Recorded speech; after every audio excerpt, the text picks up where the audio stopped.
In 1900, the entire island of Galveston, Texas, the crown jewel of Texas, was devastated by a hurricane which claimed over 6,000 citizens. It remained the worst natural disaster in U.S. history for loss of life. The aftermath was so traumatic that Galveston took 11 years to officially reopen for business and 26 years to completely recover. By contrast, Hurricane Katrina, which decimated New Orleans and parts of the Gulf Coast in September of 2005, is projected to be the most costly natural disaster in U.S. history. However, despite a slow initial government response, loss of life during Katrina was much lower than the Galveston storm, and overall recovery is expected to be much quicker. So, how can that be? Well, one of the main reasons is that the entire recovery effort has been immensely aided by IT, or information technology, a clear advantage that of course did not exist a century ago. In this video, we'll take a look at just a few of the IT success stories that came out of Hurricane Katrina. When it comes to the weather, the most obvious benefits of IT exist in the area of forecasting. In 2003, the National Weather Service started leasing a supercomputer cluster of 44 IBM servers in Gaithersburg, Maryland, to analyze weather data.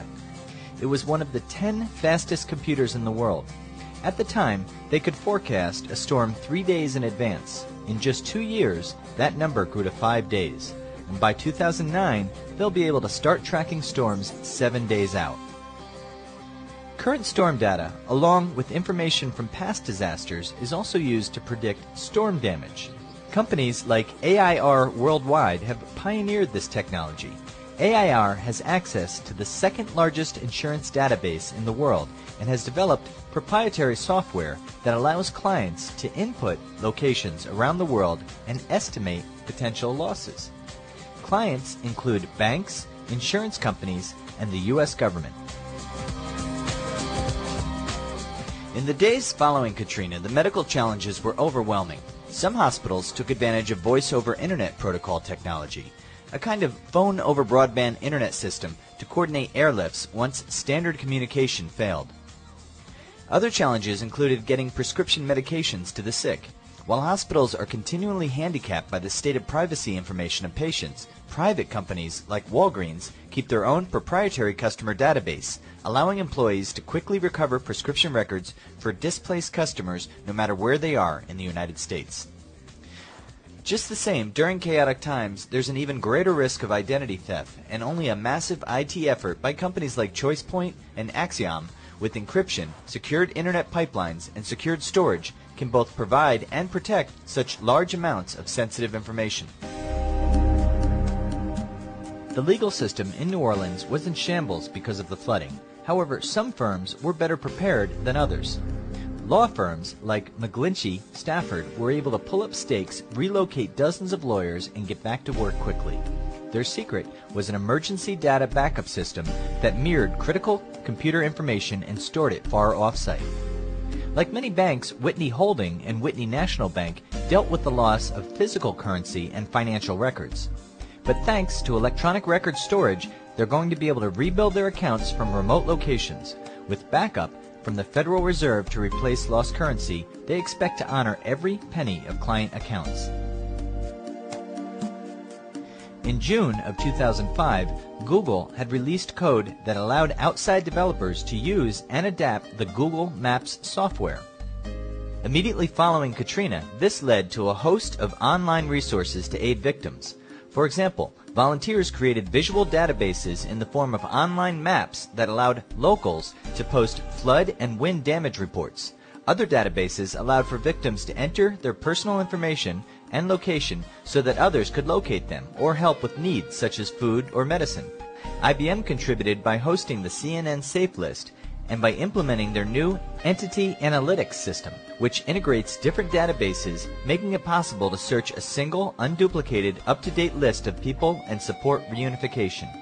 E-commerce technology has played a major role as well, allowing organizations like the Red Cross to collect money and allocate it almost immediately in the affected and neighboring communities.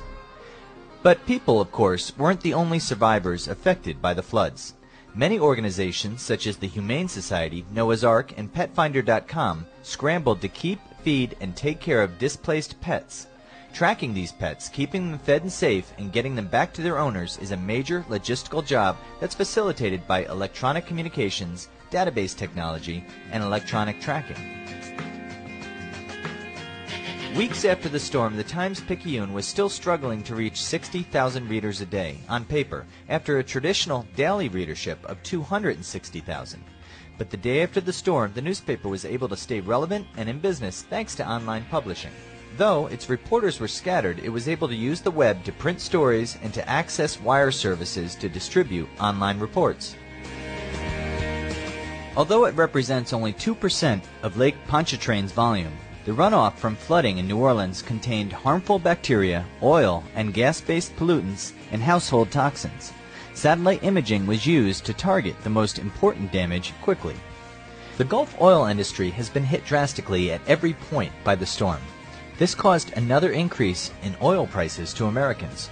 Oil companies and government agencies alike turned to computer forecasting and various forms of modeling to predict the impact of Katrina on future oil supplies, and used computer, artificial intelligence, and decision-making trees to try to plan certain forms of rationing, pricing, and production recovery.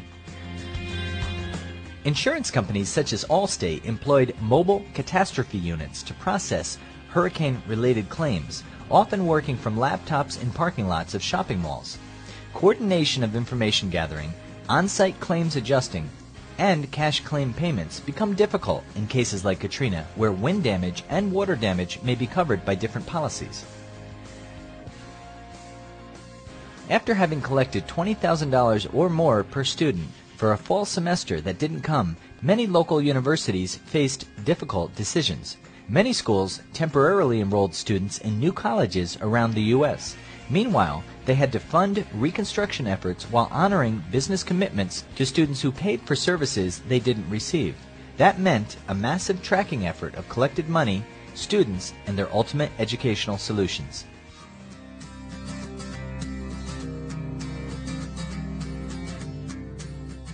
As with any natural disaster or chaotic situation, there were also many areas where IT was not properly applied.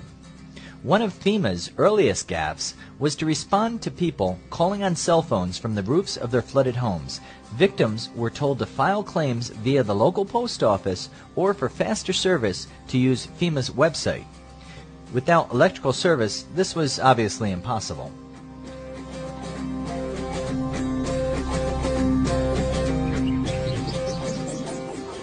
The New Orleans city government itself was knocked out of contact for days after the storm.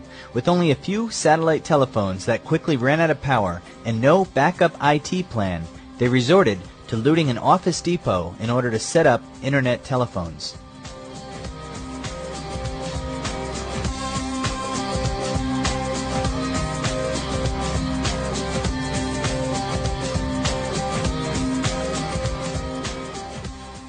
Prison inmates, sometimes rescued in the nick of time en masse, by bus often arrived in new prisons with no history, information, or paperwork.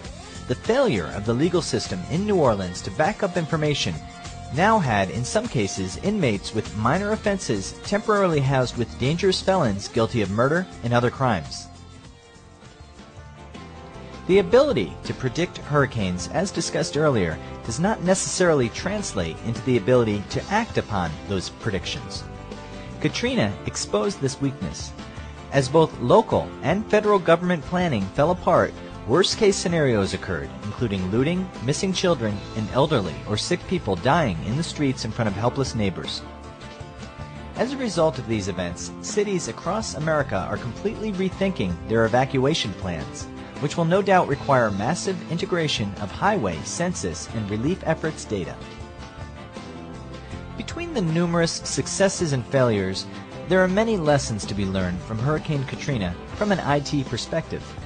Our ability to respond to natural disasters has improved exponentially over the past decade, and this trend will no doubt continue. In the best of all worlds, perhaps someday we can look forward to not responding to natural disasters, but preventing them outright.